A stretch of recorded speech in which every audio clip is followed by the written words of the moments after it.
morning, good morning, good morning. Happy Saturday morning. Thank you all for coming. The 8:30 group was a little quieter. So this is the group. I could tell this is great. This has been in the making for at least 2 years that JC and I have been working together, specifically on the Clubhouse, and JC's involvement with Big Canoe goes back even a little further. He'll talk about that.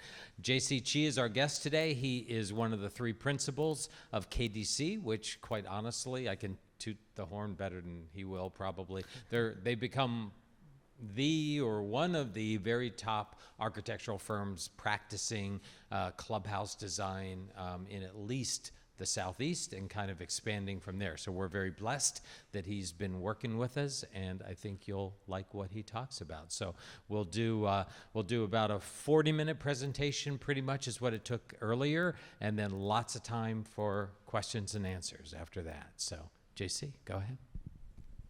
Great, thanks, Scott. Good morning. Thanks for being here. I'll start off with the first session went great. It went very smoothly, and even though I'm an early riser, I wake up usually between 4 and 4:30 every morning. And so I'm one of those kind of the fanatics where I get into the office and want to get 2 to 3 hours of work done before anyone else shows up, right?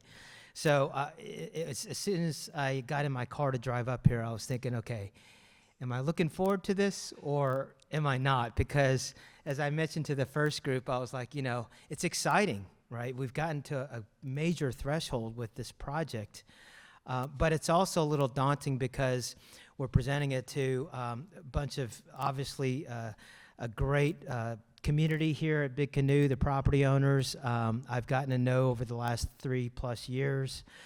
And it's a little bit, there's some anxiety with that because we've been working so hard at the clubhouse design for the last couple years, and it's kind of very well known to us, but then we don't know how others will react to it, right?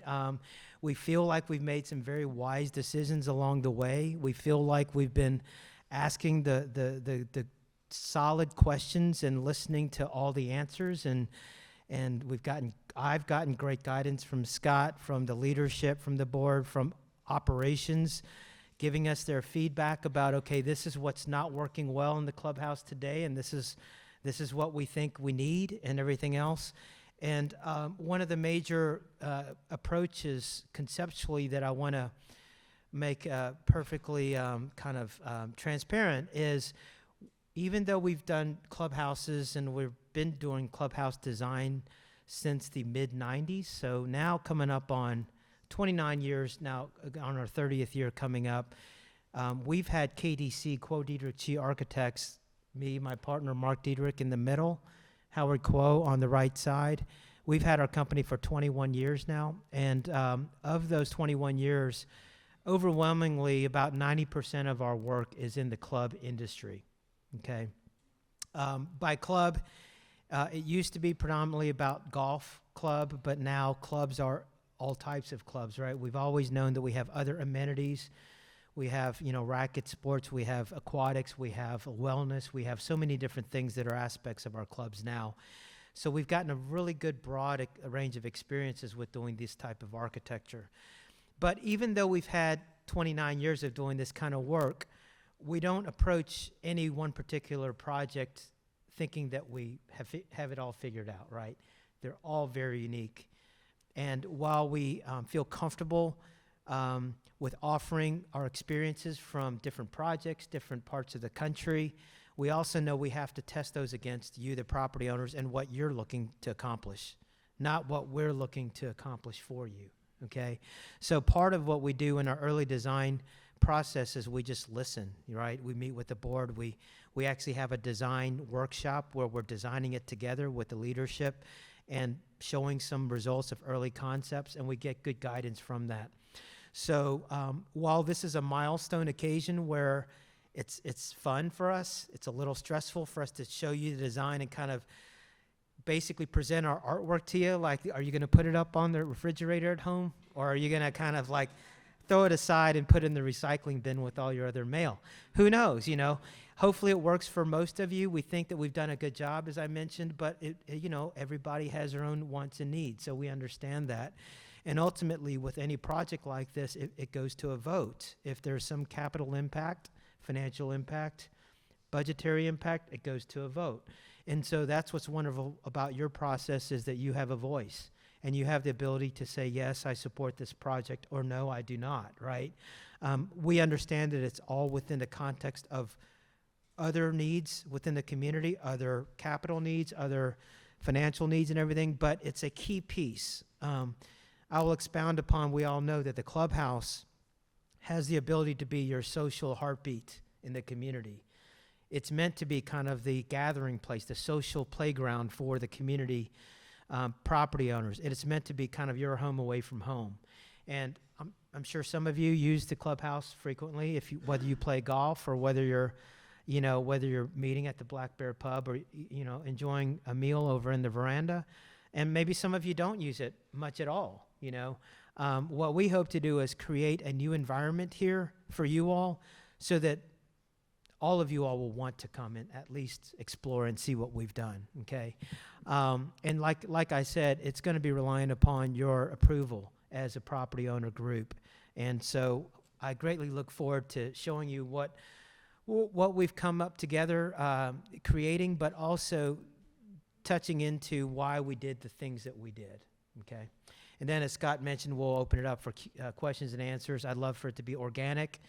I'm here to take notes and to listen to you all. And as I mentioned to the first group, we're at design development milestone within the design of the Clubhouse, which means that we're about 35 to 40% of the way through the design of the Clubhouse. We're no way near 100%. So we have the ability to kind of make modifications that we feel are necessary, okay, as we learn more and more about where the Clubhouse potential can go, okay? That said, we stopped that design development because we needed to get it to a good place where we have a good set of cost estimating documents for a general contractor to say, okay, this project is going to cost this much, and then we need to add these other costs to it so that we can help derive your budget, okay? KDC, we've been doing work. I've been doing work since 93, 94 timeframe. My first Clubhouse was on Maui, Hawaii at Kapalua. And so I joined Diedrich Architects at the time because they did fun stuff. They were doing the tennis facility for the Olympics at Stone Mountain Park. They were doing the aerial tram to get up to the top of Stone Mountain Park. They were doing a project in Cairo, Egypt that was golf related. They had a project in Maui, Hawaii that was golf related. I'm like, wow, that would be kind of a fun place to work, I grew up on the tennis side. I played golf later in my adolescence, which I wish I started when I was 3, because if you start when you're 3, you have a beautiful golf swing. You're probably near scratch at this point in my life. But anyway, I've loved doing what I do, and I love meeting in front of people like you, because I get to come back after this has all been renovated and see the enjoyment of the property owners in their new facility. These are some of our clubhouses that are active in our portfolio. A lot of them are on the East Coast, Southeast part of the country by convenience of region. The ones on the right-hand side are clubs that we've completed projects for. All of them are renovation projects. None of these are new construction projects, okay? And there's a predominance of renovations because it takes a lot to decide to do a tear down of an entire facility and start from scratch with a whole new design. So I'm sure that a lot of you are familiar with these different clubs. They range all the way from north of Portland, Maine, over to the Great Lakes, Lake Michigan, over towards Chicago suburbs, all the way down to South Florida on some of them, okay? Golf Inc. magazine is one organization that gives annual awards for design excellence in different categories, and then they publish them. And 3 of the categories are Golden Fork Award, Best Clubhouse Design, and Best Club Amenities. Best Club Amenities is for all different types of offerings, whether they be aquatics, pools, tennis, racket, pickleball, wellness, spa facilities, and also clubs and golfs, okay? Ultimately, you'll see that the Golden Fork Award you see here is is one that's offered for the improvement of any existing food and beverage facility. And what's interesting about that award that we got this past year for Springdale Cold Mountain, which is just northwest of Asheville, North Carolina, is they give that award not only for design, but they give it for the bottom line revenue increase of the actual food and beverage outlet after it has opened.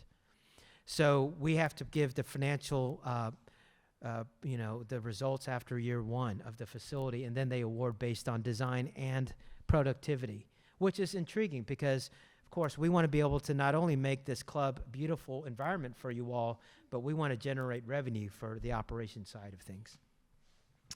Reynolds Lake Oconee, formerly Reynolds Plantation. We've done several clubhouses there. We got an award for best amenity there at Richland Point. Ritz-Carlton Pool Complex at the Lodge at Reynolds. Amenity award there last year. And then a variety of them. They're scattered throughout the last 6 years, down back to 2017 when we started entering our projects. A lot in the North Carolina mountains, a lot in the low country around Bluffton, Hilton Head.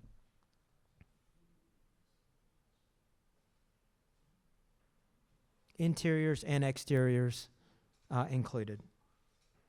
And then this is just our list of our clubs that we've gotten awards, including Golf Inc.'s, the top 3 categories, as I mentioned, Clubhouse, Golden Fork, Amenity of the Year, but then also Boardroom Magazine we started entering this past year and were awarded two trophies, one for the wellness spa facility at Reynolds Lake Oconee and the other for a bar renovation. We've also helped to edit and be authors within some Clubhouse publications. Our mentor, Dick Diedrich, who retired back in 2001, is when we went out on our own, so we're 21 years old now, authored these 3 books. The 2 on the right are considered, the coffee table books for Clubhouse architecture. And the 3rd one was my first project at Kapalua on Maui, the Clubhouse at the Village course on the left there. I'd like to spend about the next 10 minutes talking about some of the trends that we're seeing in clubhouse design with, these are our projects that we've finished up. I pulled these out because stylistically speaking, they're similar, like a lodge style that you have here at Big Canoe. All of our clubhouses are totally dependent on the style of the architecture that's appropriate for that environment. Okay, so if we're designing something up in the New England states, like one of our projects in Boothbay Harbor, Maine, it'll take on a shingle style of architecture. If we're doing something in the North Carolina mountains, it'll have something that looks like this. Or if we're down in South Florida, it'll have more of a Mediterranean look, right? So we don't have an iconic style. Our style is what the club style needs to be. And our style for your project is what's appropriate for Big Canoe, okay? So here you'll see, this is our project. We did a $12 million renovation for the Golf Club of Georgia in Alpharetta. And this was done back in 2016, 2017 timeframe. And we actually did the original building, the clubhouse, back in 92 to 93. And then they invited us to come back and do the renovation into more of a lodge style in the interiors. You can see this room back over here, which is the next slide, has this is a company called Nano Wall, Nano Door Systems that all open up so that an interior space can all of a sudden feel like it's indoor-outdoor, right? So you're seeing a lot of this, especially within temperate climates like our own, where the shoulder seasons are beautiful, where winters aren't as harsh as they might be up in the north. And so we're doing a lot of these types of spaces. And the reason why I bring this up is because some of these characteristics are qualities that we see as being very attractive and maybe successful within your given environment here. The idea is to bring the outdoors in. The reason why the clubhouse is here is not only because the starting and finishing holes of golf are right here, but because you have the beautiful lake and then the horizon in the background. So we want to allow your restaurant, F&B facilities to take full advantage of that outdoor environment. This is also Golf Club of Georgia. This is the bar that's in the grill room. And you can see the nano windows that can all open up. Glass bifolds that all collect on one side or the other. And this is the outdoor portion of that bar on the bar back. You can see the bar stools outside there. Okay. What's also nice about this feature is it allows If you're a golfer coming off the golf course and you don't really want to go inside with the air conditioning, you can be seated outside under ceiling fans and it's cool. There's a breeze. And so you can also separate some of the lunch goers if want to be outside and you're off the golf course with a golf shirt on, you're hot and sweaty, versus inside if you're dressed a little bit more upscale. This is another club that we did, Lake Toxaway Country Club up in North Carolina. We're on our third phase of this project. This was our phase one to renovate the F&B components and the golf shop in this project. Here you can see the bar there, and then you've got the back wall that opens out to a covered porch that, in the same way of Golf Club of Georgia, this can all open out. You can see some televisions out here too. So the whole idea, beyond just providing the property owner an indoor-outdoor experience, but it's also to create an energy about the new facility where indoor-outdoor vibrancy, energy, people out here laughing and enjoying time out here can kind of catch an eye and say, oh, I wonder who's inside, and back and forth. And we find that these types of spaces are extremely popular for socializing. This is one we did up at Highlands Falls, North Carolina, Highlands Country Club. You can see here the outdoor bar component within the indoor dining room as well. And then the outdoor portion there. Covered porch as well. And then this is, I think this is the last club I'll show. This is Forest Lake Country Club, Columbia, South Carolina.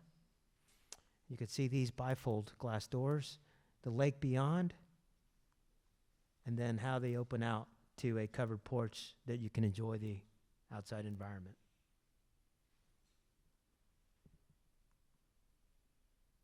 Renew Big Canoe. So this next section is the fun part, because I can explain what our design logic was to take some of our experience and some of these really fun, vibrant, cool dining spaces and apply it to your clubhouse here. And I'll start off with a little story about, I think Scott and I met about 2 years ago when he came on board. But my first experience here, beyond just playing golf at one of your nines back 20 years ago, and popping my head in the golf shop and checking in and leaving for the golf course, was about 3 years ago. I met with one of your board members and a long-range planning committee member at the time that I actually met virtually. It was at a golf summit, and I was speaking at a seminar that was held online because COVID had hit, right? So everything was virtual. And it's funny because my partner and I, Mark Diedrich, and I were facilitating this talk, and there were people, hundreds of people that logged in from all parts of the country. We're talking about clubhouse design. And we're one of there are 2 other architectural authorities on clubhouse design. They're all our friends too that were also speaking. And you could see in the queuing, in the smaller screen on my monitor, I could see, somebody was queuing in from somewhere in Georgia. And then I think it's Renew Big Canoe at the time. I'm like, oh, that's interesting.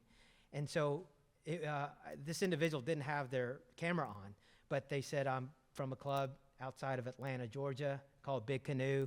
And he asked a couple questions, and I kind of smiled and said, yeah, I'm a little familiar with you all. I've golfed there a number of times, and I know your history, and I'd love to talk with you about your club. And so that was ability for us to be able to solicit our work, right? We're like, hey, we're down in Atlanta. If you have any needs, give us a call.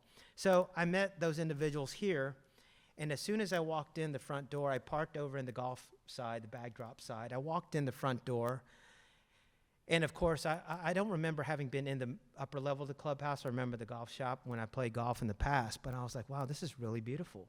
It's an attractive clubhouse, an attractive building. Some of our clubs that we're renovating now, they're from the 60s, are not as attractive. So ultimately, I'm like, this is kind of a fun club, and the volume spaces are really nice, right? It does emanate kind of this mountain feel. And as I came in, we met right around over there, and the furniture, how it was laid out, was more like a meeting space. And I came and I was like, wow, that's a pretty incredible view out here. And what normally would be a dining table set up to take advantage of this awesome view was it was a vacant room with just some chairs and tables set up right in the middle of it. And I'm like, okay, well, great. And so we chit-chatted. I showed them some stuff, some materials, and we walked around and toured. And I went over to the Sconti room, and that was similarly set up, not for like daily dining, but for some sort of a flex space, kind of a, whatever was going to happen maybe that weekend.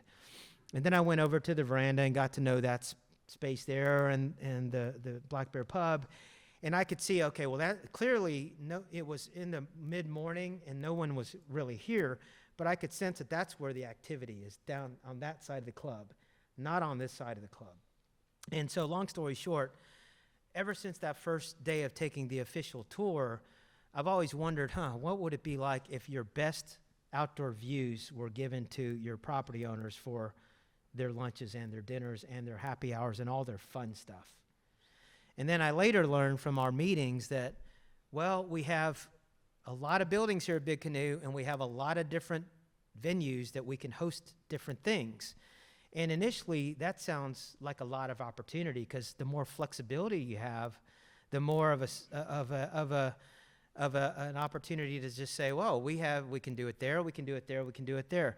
In design, flexibility is good until it's not.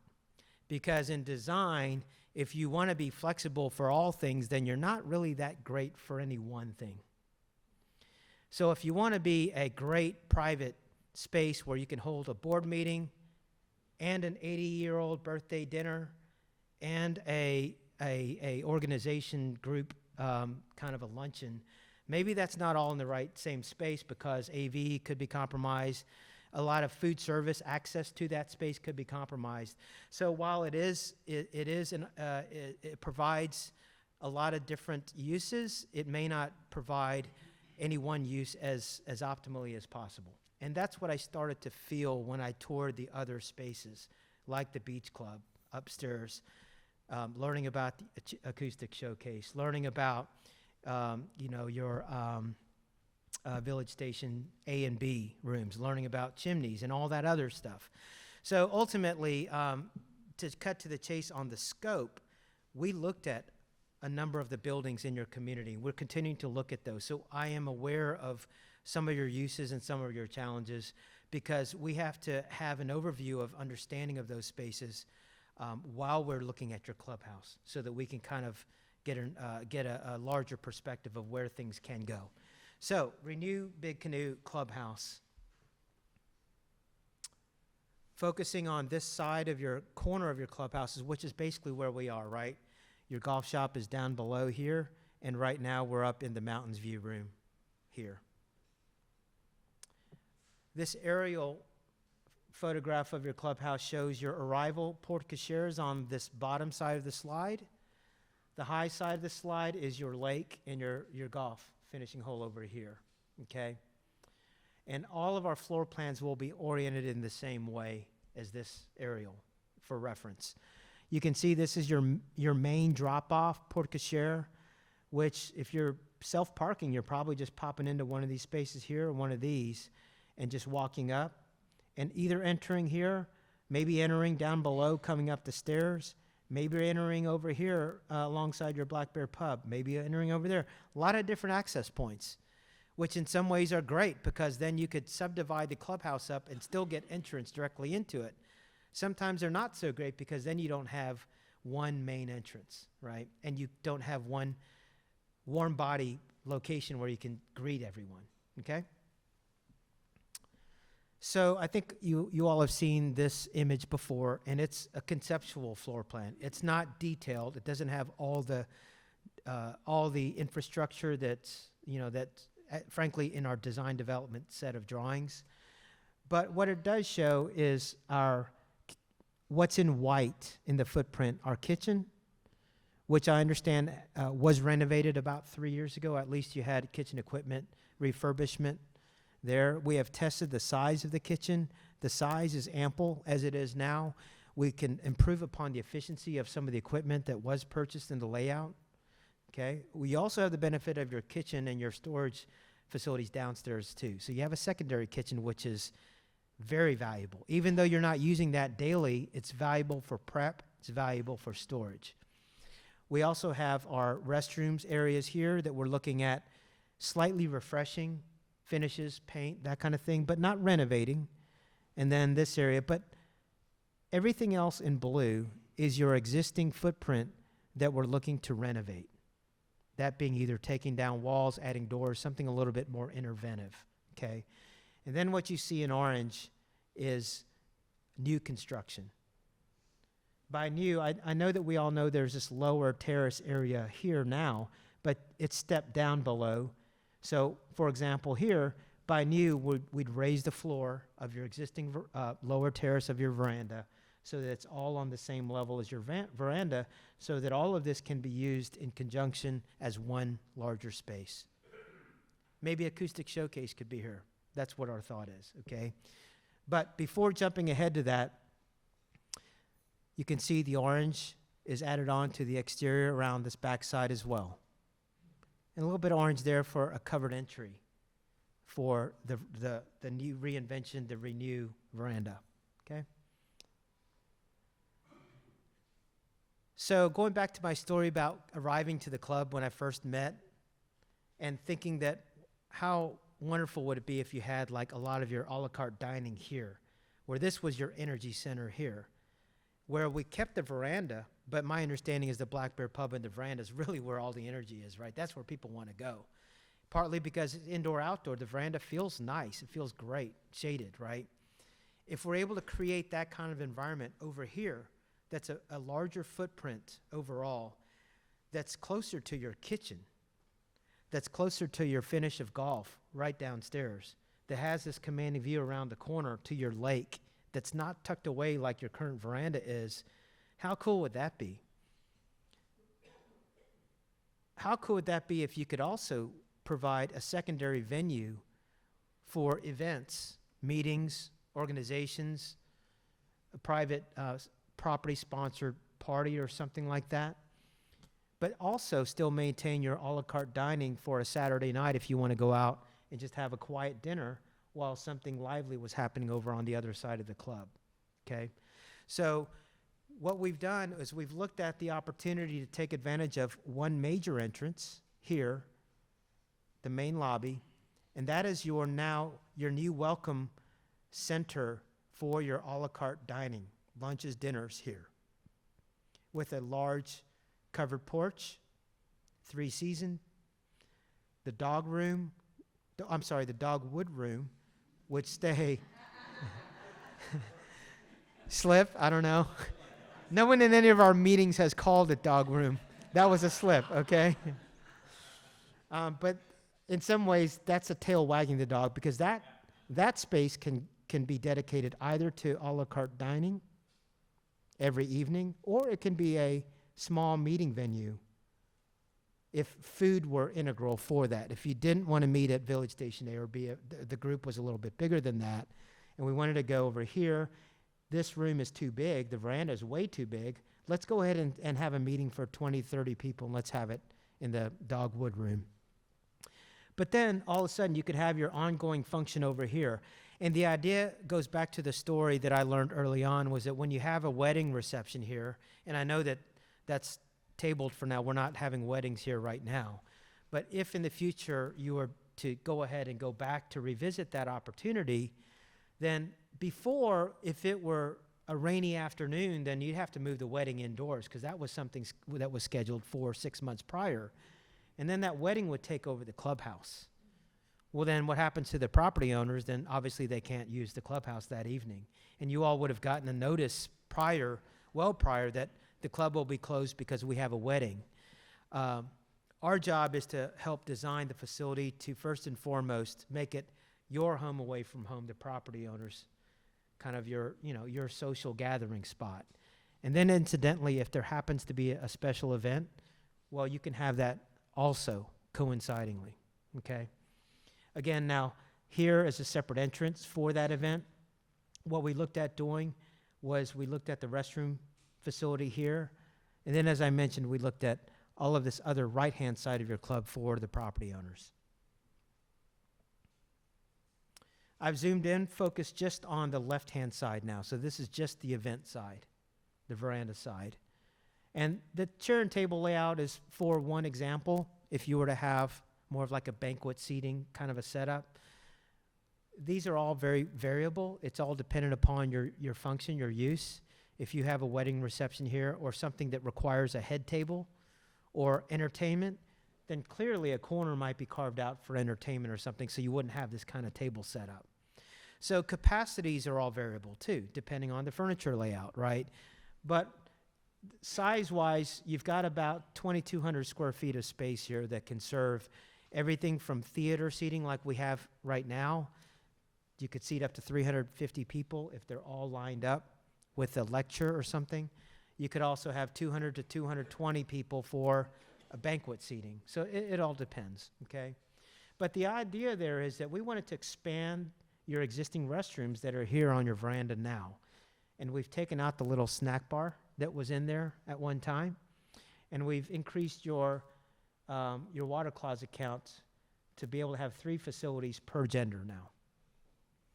The idea there, once again, is to allow the remainder of the clubhouse to belong to you all, the property owners, so that these guests aren't coming down the hallway to use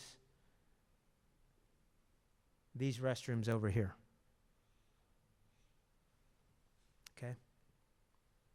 And then we have ancillary support services. We have to think about where service is coming, how service gets to this area, okay? And what used to be now, if this becomes your event space and all of our dinners are happening on the other side of the clubhouse, you don't have this phenomena that you were experiencing before of your hostess stand is right there. You might come in these doors and then you see a bunch of servers coming out, runners with trays of food coming out of the kitchen right at your front door to check in for your dinner reservation, right? I will take a minute to talk about club operations are huge. When you're in clubhouse design, you start out understanding your back of house needs, your kitchen needs, your golf shop needs, your operational needs. Even from the outside in, where is your 18th green? Where's your starting hole, your first hole? Where's your cart staging area? All that helps to set up your clubhouse design. You have a great kitchen located right in the center. You have great equipment that was upgraded 3 years ago. That kitchen is in an optimal location to be able to serve each of these spaces out of the donut hole, right? Because it has access.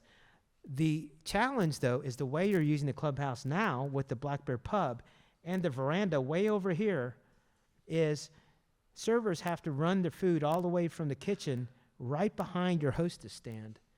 And then you got to go through all the people in the Black Bear Pub to serve a table out here when it's busy.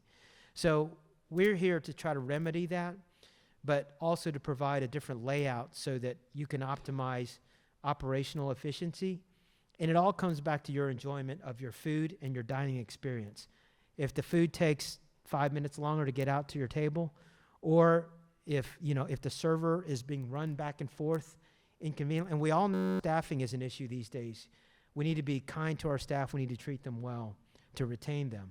We need to make their jobs more easily doable as well, okay? This is just a conceptual rendering. If I'm able to put a disclaimer here, this is for artistic purposes only. Again, we are just in design development now. We are 35% completed of the design.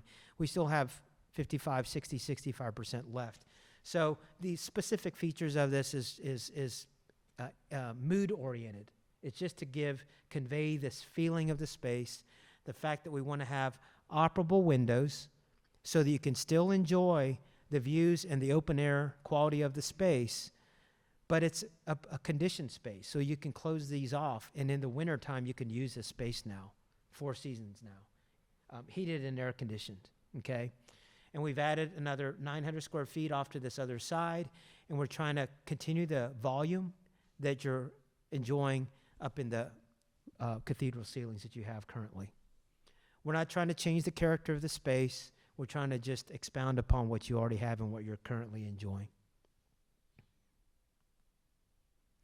The right-hand side of the club now, what I'll call the a la carte dining side, this is where you can go for dinners, lunches, gatherings, maybe even morning coffee, Because the way we've got it now with your entrance lobby here and your transition to what we're calling now the Mountains View Bar is a really what we consider as a really nice hospitality feature, which is a bar. And we understand that a lot of our club communities, the bar is kind of that's the gravitational pull. That is your center of activity, right? That's your libation hub. And that's where, even in the mornings, some of our clubs, depending on operations, are implementing the mornings as this is like your cafe setup. This is like your Starbucks. You may have some soft seating in here. You may bring your laptop to the clubhouse, hang out, check your emails, have coffee, have pastry, and maybe it's a morning thing. It doesn't have to be just a happy hour evening thing, okay? But I liken this to kind of like a hospitality lounge feel, almost like it's a hotel bar.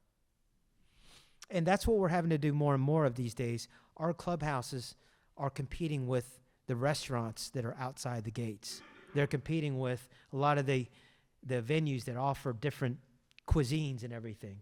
Our clubhouses these days, for the last 10 years, chef-driven menus, a lot of variety on menus. We need to get commercial restaurant experience here at the clubhouse so you can enjoy it and have fun here. And that's what we're trying to do with this bar. Again, we'll get into the details about where do TVs go. Where can I watch the final round of the major, as well as Monday Night Football? We want to bring people to the clubhouse because this is where your social hub will be, okay? And then as you can see, the bar back is an open counter to the covered porch area. This covered porch would have roll-down screens, wind protection as well as sun, as well as bugs. It would have designed-in, built-in radiant heaters inside the ceiling for the shoulder seasons and ceiling fans. And then we would transition through the Mountains View Bar. You've got your maitre d' stand here that you would check in. And all of a sudden, you found your way to the maitre d' stand without crossing food traffic. Okay? And you've got a lot of room here where you can stack people standing room only, ordering their drink from the bar, hanging out, enjoying company before they get seated for dinner. Okay? Again, your pro shop is downstairs. You can come up after you drop your golf cart up. You can come up a set of stairs here to the covered dining or off to this backside to a mid-level lower terrace and up to the covered terrace over here as well. The Sconti room, we're kind of envisioning as being kind of like your new veranda space. So what cooler venue would be to capture the feel of your veranda over here into that space that's 60 feet closer to the water, to the lake, 180-degree views out. And then if we were to make these operable doors floor to head height, that could be a really cool indoor-outdoor feeling space, just like the images that you saw in some of our other projects. And then again, the dogwood room that can be closed off. We still have operable glass doors here and there, and they can be closed off in case that wants to be non-conditioned. All of a sudden, you've got, the air breezes coming in and out, or if it wants to combine with all this use and still the entrance off to the side for the dogwood room in case you have a separate private function there, okay? We are bringing back the office to the upper level, main level, so that we have some administration opportunity up here and then support services like storage and other areas that are needed, okay? Exterior view, focusing on the golf shop side with your new covered terrace. You could see a little bit of the indoor-outdoor bar. Again, I'd like to press upon, we're trying to take a cue from your existing architecture. We're not trying to reinvent it. We're just trying to take the elements that you currently have and replicate them. And then zooming in on your outdoor portion of the bar. You all have seen this image already. And again, we'll get into the details further into design, but the intent was to have a vibrant bar that can open to the outside, enough space to be able to walk around, enjoy, and then your maitre d' stand. I didn't mention in the floor plan that on this back wall over here, we might look at, the Bear Society's mugs and or wine glasses here, or along this wall here. All those details we'll get into, but we want to, again, capture and preserve the essence of what you're enjoying out of your existing facility now. And then this is that open air feel, this Gonti room now that's kind of got the same feel of your veranda. Now all of a sudden you're that much closer to the lake, and then you could see the bar off to the side that you came through, and then this is our large glass doors to get to the covered porch.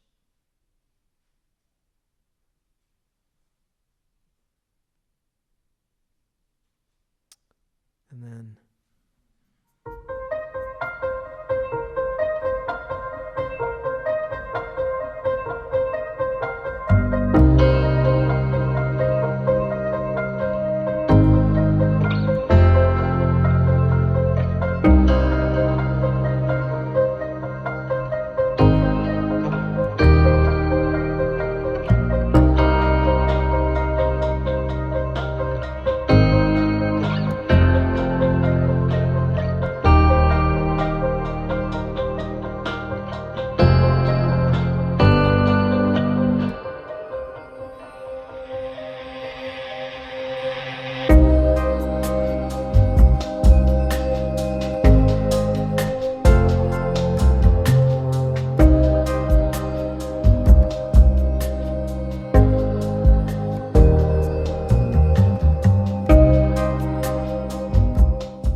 thank you. Yep. So I'll introduce Mark Green, a board member here. Thank you very much.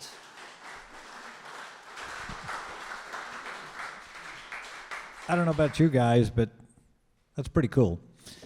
So we're going to go straight into question and answer now. Last group had a lot of great questions. So if you would, I'm going to bring you the microphone when you get called upon.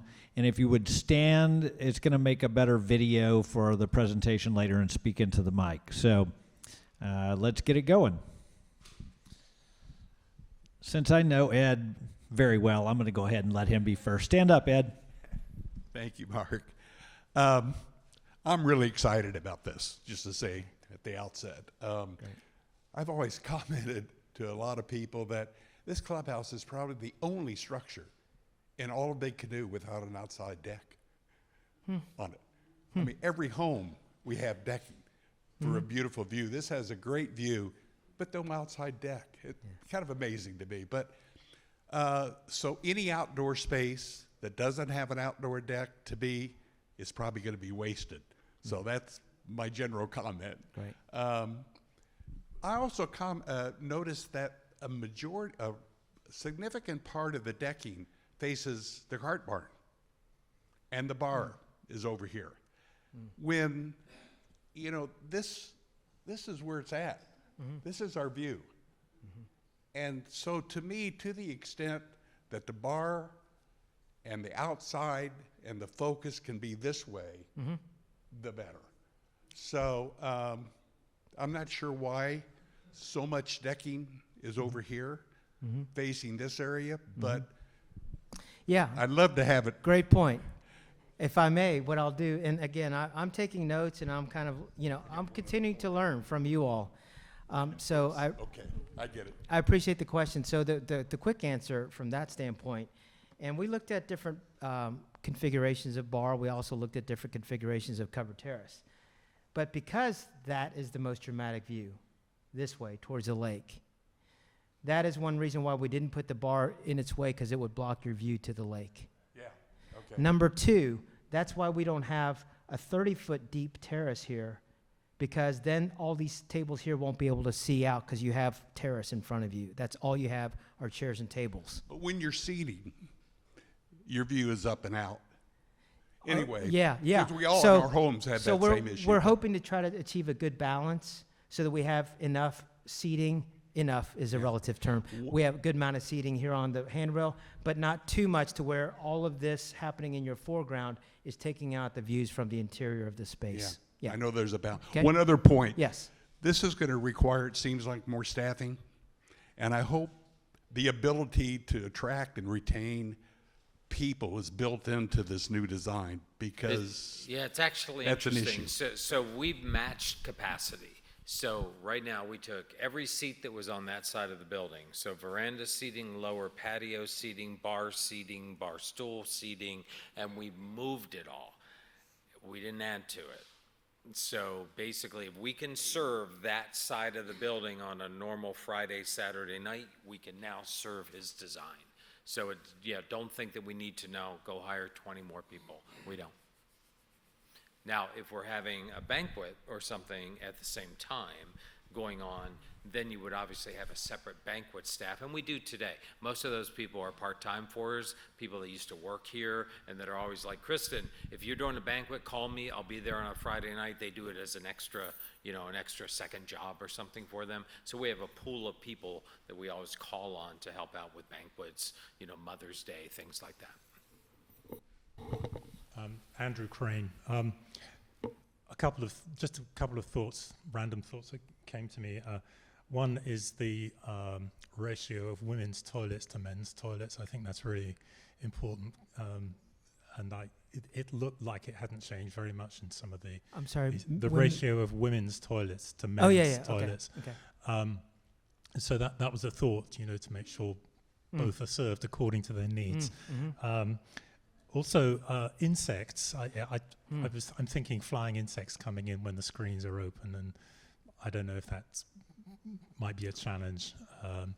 But definitely, thought, there's a lot of insects in Big Canoe. Yeah. And lastly, based on what I used to do, at some stage during the process is to remember the IT people, the information technology needs, give them space for the equipment closets, and also consider the structural cabling that's going to be needed for putting in wireless access points.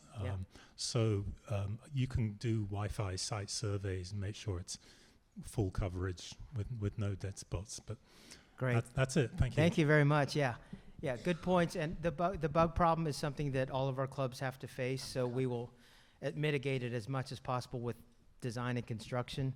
Then it becomes operational and question as to, okay, well, when's the right time to start opening things up versus closing them?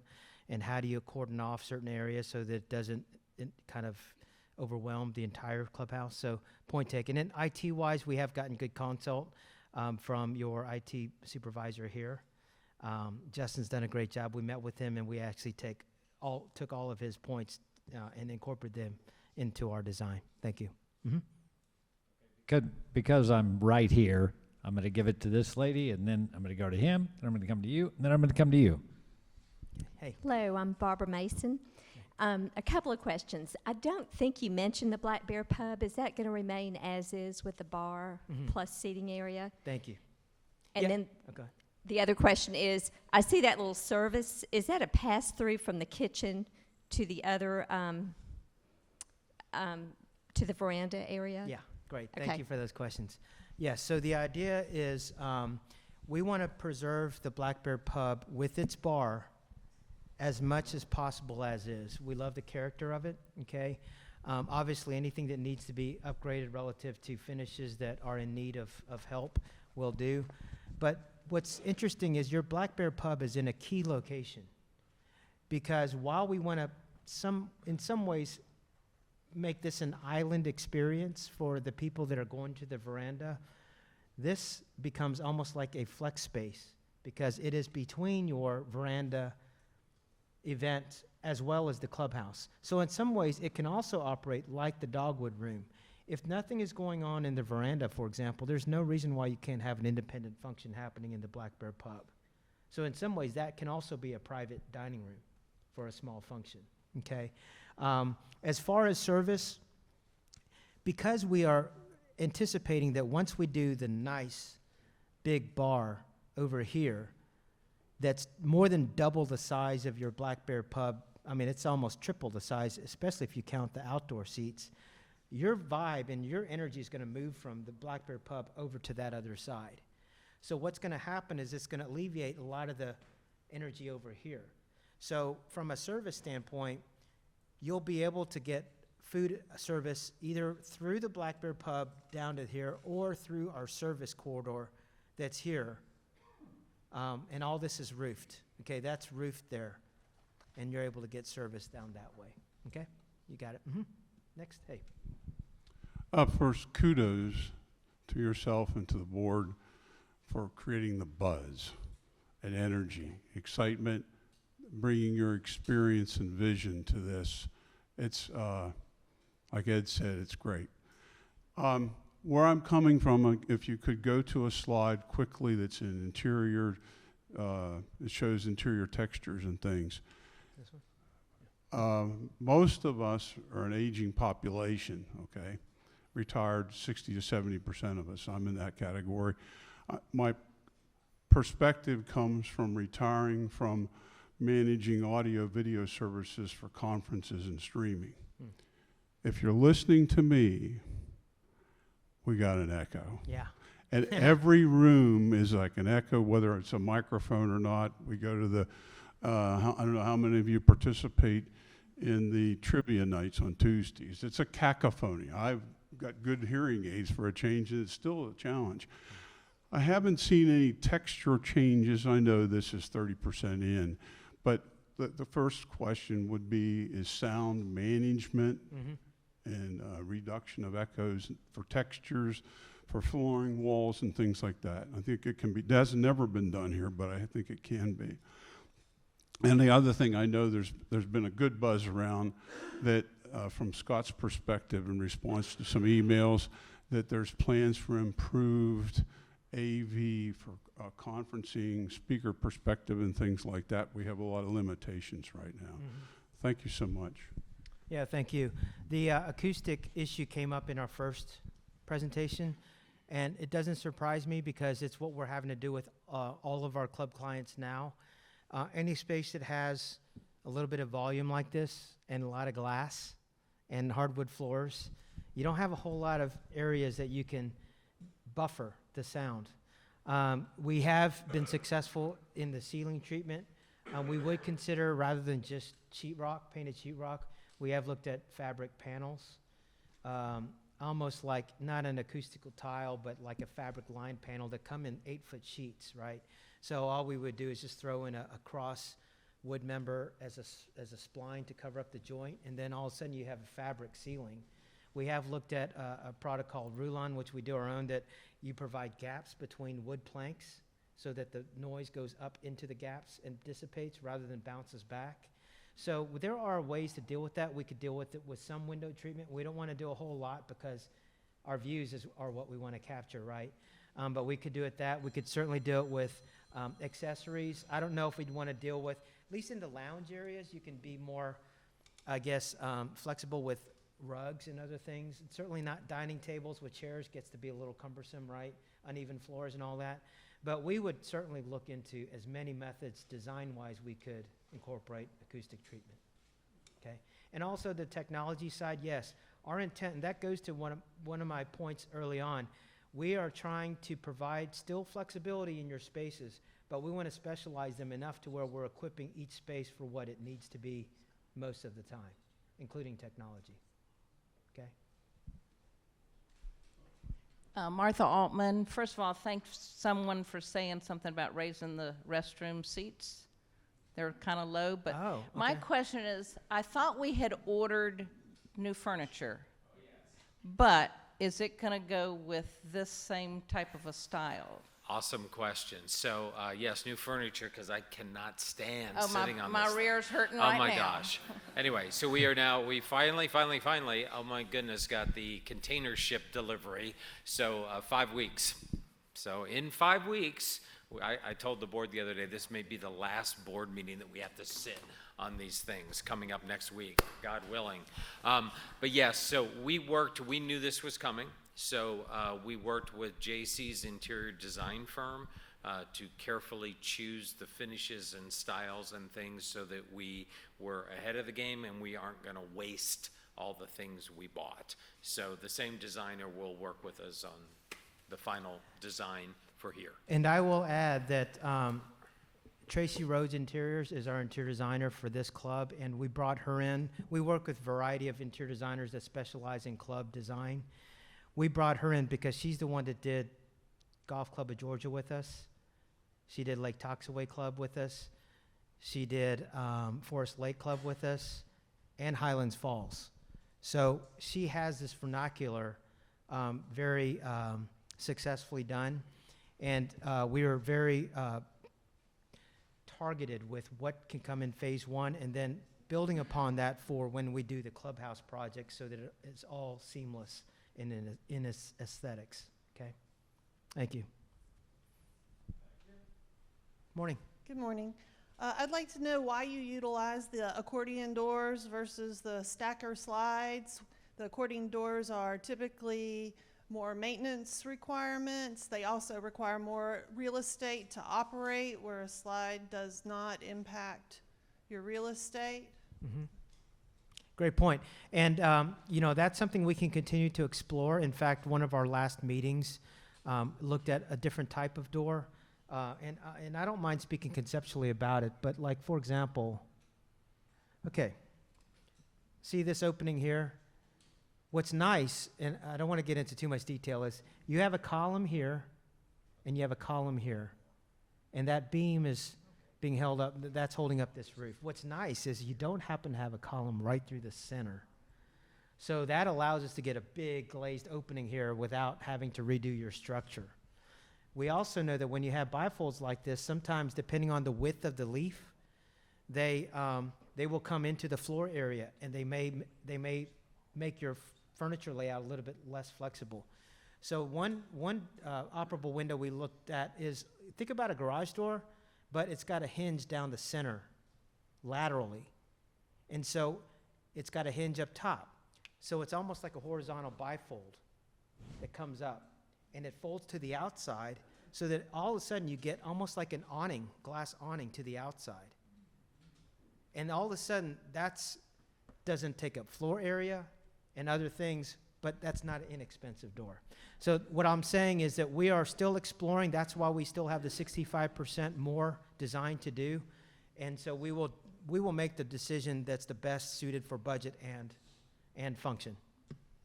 Okay, also, where does conditioning this environment come from? As you can see today, Yeah. the air system in this building does not function properly. And then you add the indoor-outdoor space into it. So what are you proposing in regards to an HVAC system? And has an energy cost analysis been done on that? Because this is going to be extremely expensive to operate in the future. We can pay for it now, but can we pay the bills every month for the future to keep these doors open? Great. Would you like for me to answer? Okay. So good question. Certainly. So our mechanical plumbing, electrical engineers have been here twice. We had one kickoff meeting. They are working intimately with our design team and with operations. We did a full assessment on your existing air handler units that are up on your roof right now. So we know which ones need to be replaced and which ones are fine as they operate now. Our new design takes into account the additional loads and requirements and what adjustments we need to make to those air handler units. So without getting into a lot of minutia detail, we have looked into that. We know what's going to be needed physically speaking to renovate those facilities, and operationally speaking, the way we're designing it is so that you can close off your windows and it'll be fully air conditioned and heated just like it were an indoor space. When you don't, it's going to be separately zoned so you can shut off the sconti room and not have heating or air conditioning in there and open up the windows like you would your house and close these doors off. So I would say that the revenue side of it or the cost side of it is purely based on operations and how you decide to make that work. But to your point, it has always been a concern of ours to make sure that we help to offset energy costs where we can. Okay? Good morning. Morning. I know you from somewhere. As that property owner / board member that stumbled into your online booth in your trade show, I am very excited to see how far this project has come and what you've done with our, or what we can potentially do with our beloved clubhouse here. I do have a question about property owner input. I think there's a fine line between soliciting input from property owners and letting property owners kind of hijack the project. Right. And from what I'm led to believe, that our current clubhouse results, the configuration is somewhat the result of that type of hijacking. So I'll get to my point. I know you're taking notes. There's been a number of suggestions offered so far, but is there going to be any formal process with focus groups or anything like that, that as the design develops and the design matures, to take that property owner input into consideration, yet not crossing that line as to where they, it's designed not by KDC, but by Big Canoe property owners? Right. Yeah. And then I have a quick question for Scott. Thank you, Regis. So I, as I normally do, we'll make recommendations, but we take kind of our guidance from our client, that being the board and the committee and operations on Scott's side, as to what the best methodology is of vetting the designs. I think the big milestone right now is, I'll be happy to consider personally, and it depends on what the leadership wants to do, focus groups or whatever's necessary, but the milestone is to get to a yes vote first, okay? I will be happy to enter into that, because then all of a sudden that means that we got the yes vote, and it's a project moving forward. If it is a project that doesn't move forward, then obviously there's no reason. We've stopped our design, we've dropped our pencils, and we'll send a final bill and we're done, right? But ultimately, we need to get a yes vote, and we're confident that the facility that we've designed, conceptually as a whole, checks a lot of the boxes. It not only checks those boxes, but it blows them up in terms of the success of what you can achieve with the design.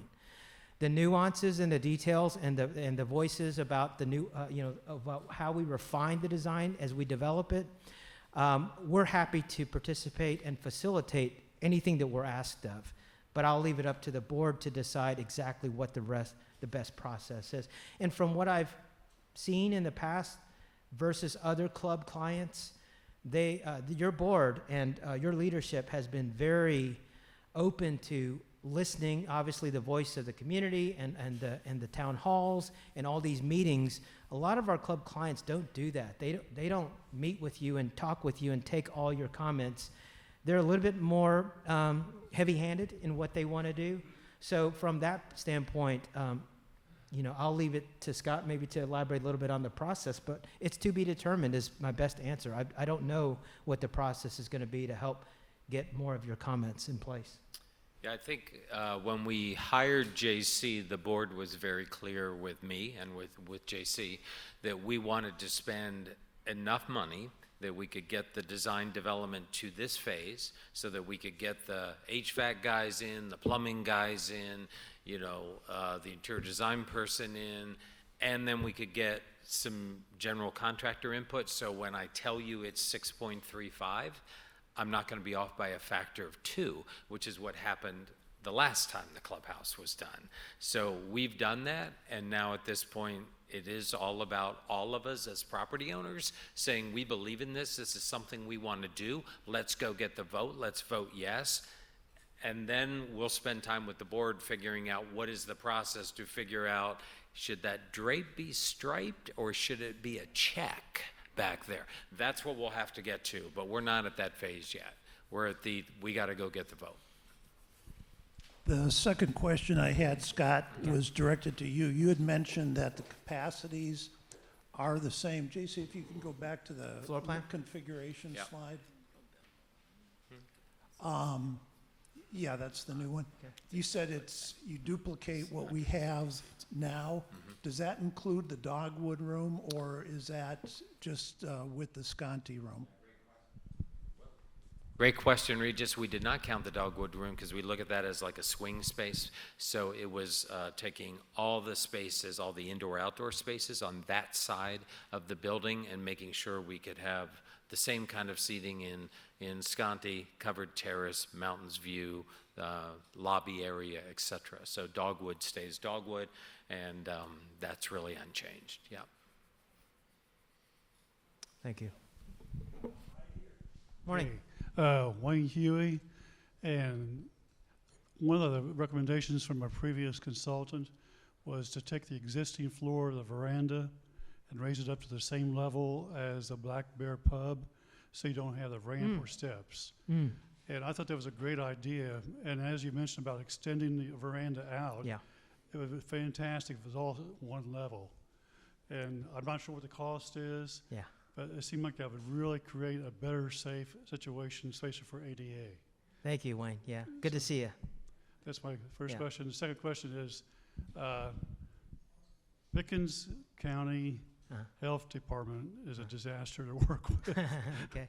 I've done it, been with it. I'm an architect as well. Yeah. And it's the kind of thing where there's challenges, and I'm not sure what the people are now or the staff people are.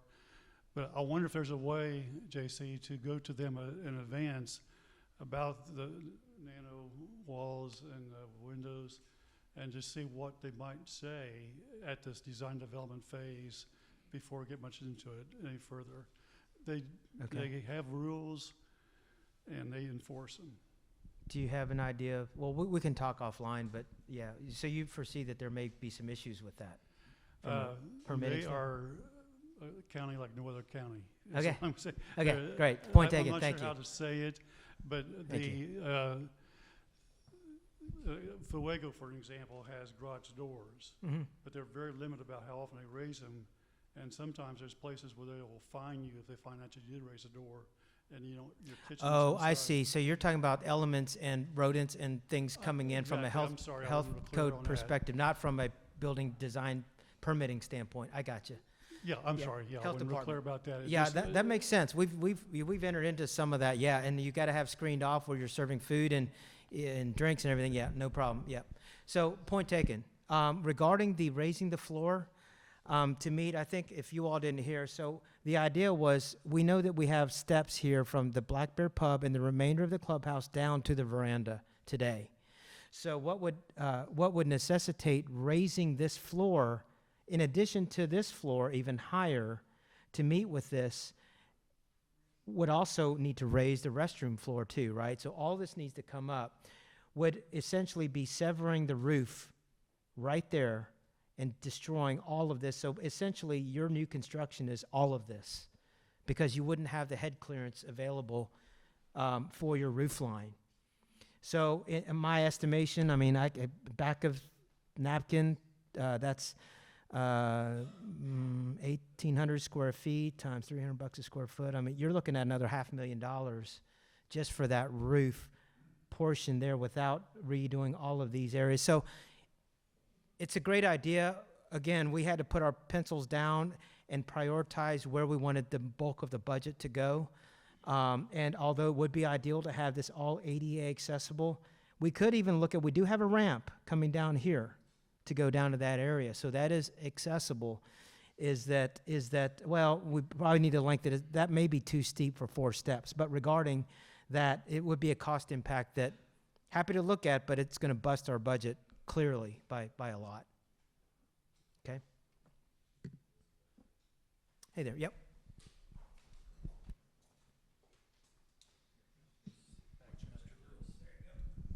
Can you go back to the full layout view?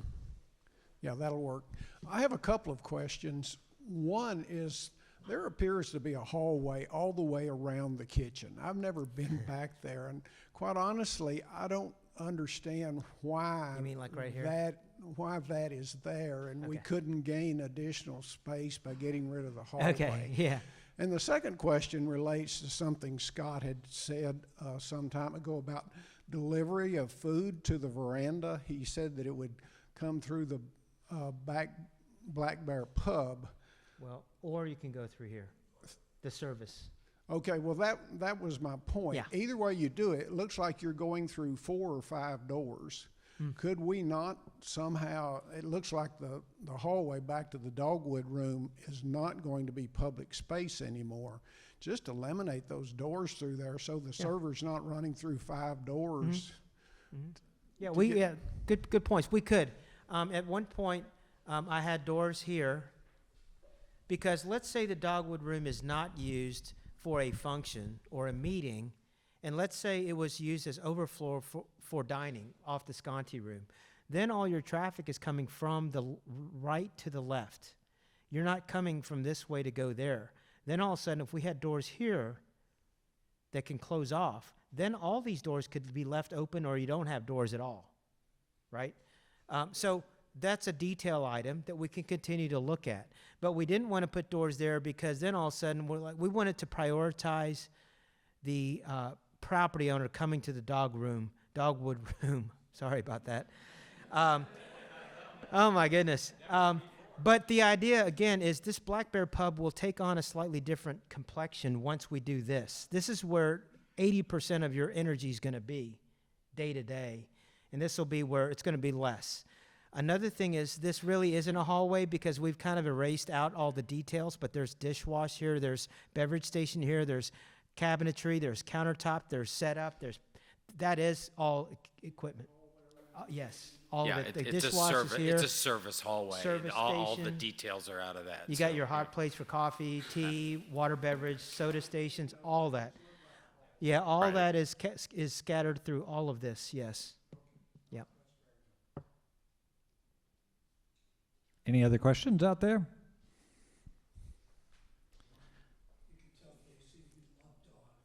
Yeah. Okay. Yeah. We will call it the dog Big Canoe room. is dog friendly. That's why we've got a Dog-friendly whole. room. We're going to change the name of it to the dog room, and that's where you can all come and bring your dogs up to Big Canoe. No problem. JC, thanks for that. So I'm Mark Green. Oh, hold on. I said, Okay. Is there any more? I didn't see him back there. Oh, okay. She's asked a couple. She's got a whole list of them here. I was going to get to how you can also give your feedback that will be cataloged and listened to. So, What deliverable method are you proposing on this project for the contractors? I'm sorry. What deliverable method are you proposing on this contract? You mean to award the contract to a Yes. GC? Mhm. Yeah, so we are going to, let's first and foremost assume that hopefully we get a yes vote from the property owners and we go forward. And we finish out the drawings, then we'll have what's called a bid set, right? And it's got all the drawings, and each of the contractors that we're considering, at least 3, will get a bid set. So you're going to do a design bid build versus CM at risk? That's or to be other determined. cost Good plus? question. It's to be determined, but we don't have to determine that at this point, no. But both different options of nuance of contracts will be explored. Whatever's best for Big Canoe. So does the cost estimate have the Big Canoe factor in it? I mean, is it a true estimate based on construction costs here in Big Canoe? Oh, yeah, versus yes. They are Metro currently, Atlanta? yes, this group that helped us with this, that we're not obligated to retain for the general contractor, is familiar with the costs that are happening in Big Canoe, yes. So in regards to the kitchen, you use the word ample. So it's ample for now. So Well, we Is actually there- hope to make it more efficient. That's why we're going to move some things around, so it'll actually be ample for your future use. Thank you. thanks. Did you have one too? He's with her. Okay. Anybody else? I got another one over here. Okay. Going once. So once we get a yes, how long will it take to build? Oh, build. Okay. That's a good question. I When like we that get one. a yes, I love that. Okay, well, so we have some operational concerns that we have to navigate through. We also have a little bit of a seasonal thing to navigate through. What's nice is you don't have a lot of foundation work we have to do here. So freeze-thaw doesn't become a big issue relative to having to get in the ground and do a lot of concrete excavating and stuff like that. So a lot of the stuff, once we get your foundations in for the covered porch area, we can get into more of a inside the shell kind of renovation, as well as some of the outdoor porch areas. We're going to be working with Scott relative to operational needs and how do we try to maintain as much of the F&B operations during construction, if possible. We think it's possible because we have a big something that's happening over there, and then a bigger something that's happening over here, but we're just moving some things around in the kitchen. So the idea is that we're going to keep the kitchen operable, and then we're going to go from one side to the other, and Scott can expound upon that more. The devil's in the details, which we haven't quite got to yet, but the thought in conversations Carrie and I have had is the kitchen's in pretty good shape. We don't have to close it. We start the renovation on this side, say first of all, we have to get through finishing design development, all those drawings. We have to do the things that Regis was talking about figuring out drapes and things of that nature, and final design details. You have to get through permitting, health department, all these things. And then we have to bid a contractor and go through what the lady in the back was mentioning, and we'll do all that, and that will happen. It's going to be a very busy fall. That's going to happen between August and the end of the year. And then we go into with a contractor and what their availability is. Hopefully, we start on this end of the building while we're still serving that end of the building. And luckily, our volume drops a lot in January and February and March, so we can keep serving out there while we blow out walls. And we're sitting in the bar right now. It doesn't feel that way, but we are. We're sitting right here in the bar. And we do all of that, and then when we finish that, then we swap. So we've already had discussions with, say, the Ridge Runners group as they talk about their spring meetings, saying, you might want to look at some other places because we might be under construction with the veranda by, late spring, early summer, those kind of things. But we have to map out all of that, but it all starts with the yes vote, which Mark's going to talk about right now. Yep. We got another question. Hey, I'm Bill Thurber. Hey, Bill. So from start to finish, and I know there's a lot of details to be worked out, do you have a sense for what the total construction time frame would be? Yeah, I think because the group that was able to help us with some early cost estimating, I would guesstimate, and I don't remember exactly, but I would think this would be at least 6-7 months type of a project. It depends on the downtime, okay? But again, there's not a whole lot of stuff happening outside the shell. And the covered porch is really an add-on. So usually a clubhouse project will take upwards close to at least a year, okay? But we don't have a lot of site work either. We're not trying to do a lot around here. And usually the site work alone is a couple months to kick off the project, right? So I would probably say optimistically 7 months. Conservatively, probably more like 9 months. Yep. Yeah. Yep. And we didn't talk about the post office at all today. But assuming that the post office has a positive vote as well, we'd love to have the same GC handling both of those projects at the same time. Because then you basically mobilize once. You've got, a guy doing electrical over here, and then he goes over there and does electrical. You've got framers here, and then they go over there. So you're not constantly demobilizing, remobilizing. You can get some, volume pricing in your bids because they're doing two programs at once. So it would be great to be able to manage both of those things at the same time. And since they're so radically different, and since we already have a post office, it might give us the ability to do that work simultaneously. So and I will say that'd be that really fun. All the contractors we're working with, if you're smart about it, you can cut out a month or two. By smart about it is even before we finish up our permit sets, we probably order the windows, we order the doors, we order long lead time items, furniture, everything else that may take 12 months to get to the job site. So as long as the club is willing to release some of the funds to be able to go ahead and purchase some of the long lead time items, that's what can make the difference in 7 months versus 9 months, because you're not waiting on product to get to the job site. Okay? Anybody else? We got another one. Yep. Good morning, Kimberly Hackler. Hi. If you don't mind going to, I think it was the next slide. Yes. Okay. Relative to this gentleman's earlier comments about the steps outside of the Black Bear Pub. Yeah, here. Yes. Has there been any consideration or future possibility, because that is an awkward area, particularly with events like last night where we've got a band and that's everybody's access point to the restrooms down the hall. Now, granted, you're expanding the restrooms. But has there been any consideration to like where those 2 chairs and table are, right there by the steps? Oh, here? Here. Yeah.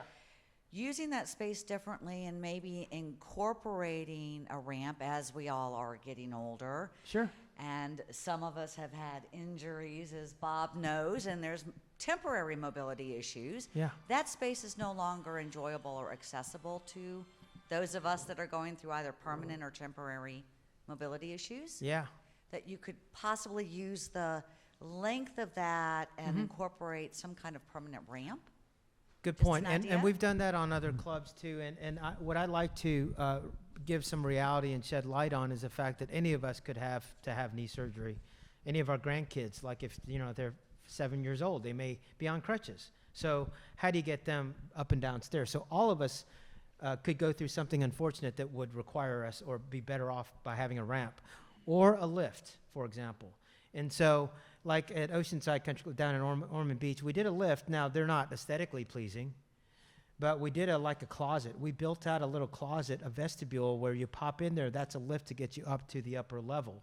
If you need even wheelchair access, as another example, okay? So there are some ways to look at it, and to your point, we're happy to continue that other 65% of our scope. We'll look at refining the design so that we can come up with the best solution. One more. I'm coming. This is a wonderful presentation. I'm a little bit wondering about the pub area where you had mentioned that 80% of the activity is going on there. I would love to see it go onto the right-hand corner where the 80% goes to the larger bar area. And I think that would happen if it's opened up for breakfasts. Also, if it's opened up the entire day in order to be able to take advantage of the bar area. And I think that's such a large area compared to what we have right now.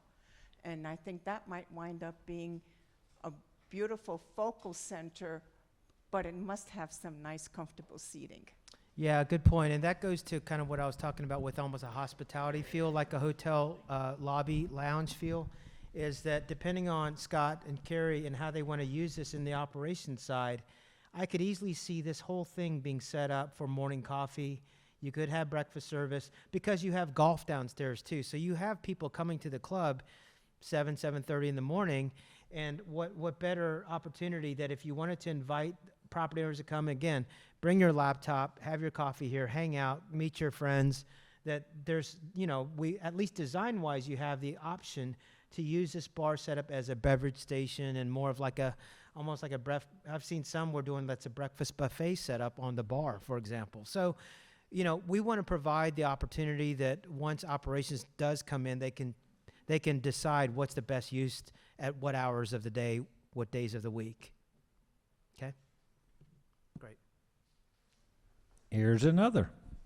I hate to do it. My question is around the Sconti room and the terrace that's back behind that. That's a lower terrace, is that correct?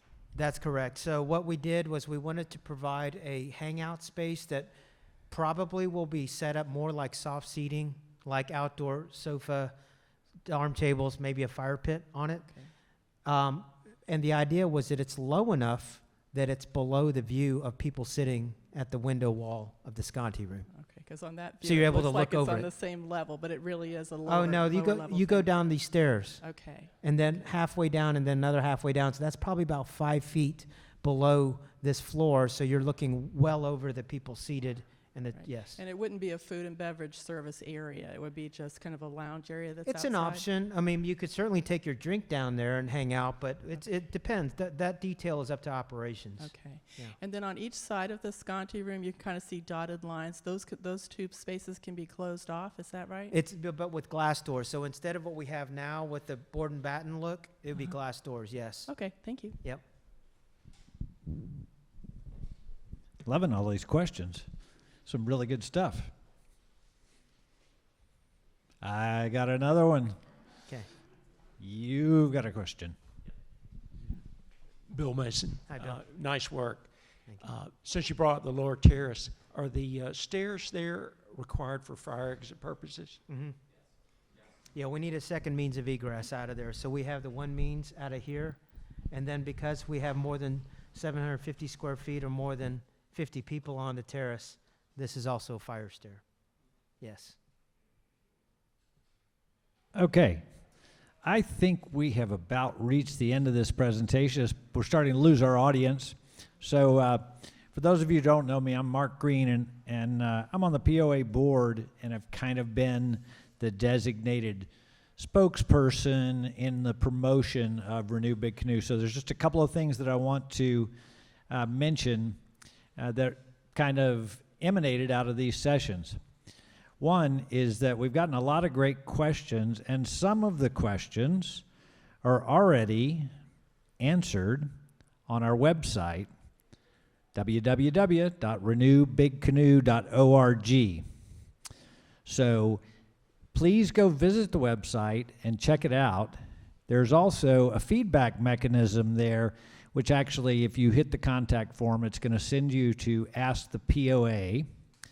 And all of the questions, comments, suggestions are being cataloged, and that's really a good, solid feedback mechanism. So if you have those detailed questions and you want to ask them that way, and if it's a question that JC would need to ask, we would ask him, and then we would answer appropriately. But that way they're all cataloged and everything. So I know everybody's got a lot of questions, and that's really a very effective way to do it. So visit the website, check it out. All of these drawings are there, and there's information, of course, about the postal, the golf courses, all of Renew Big Canoe. It's great.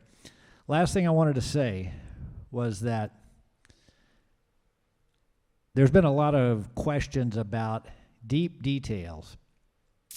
We are at the point right now where we're not really going any farther until we get a yes vote to proceed on these projects.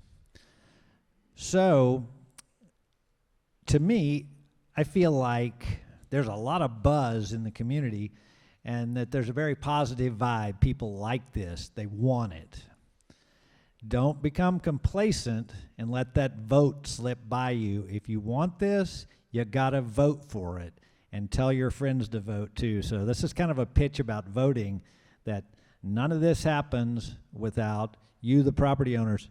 If you don't vote for it, it means you don't want it, and we're back to square one. So please get out there and vote. We hope that you, the board of directors and operations, all hope you vote for it because you asked for it.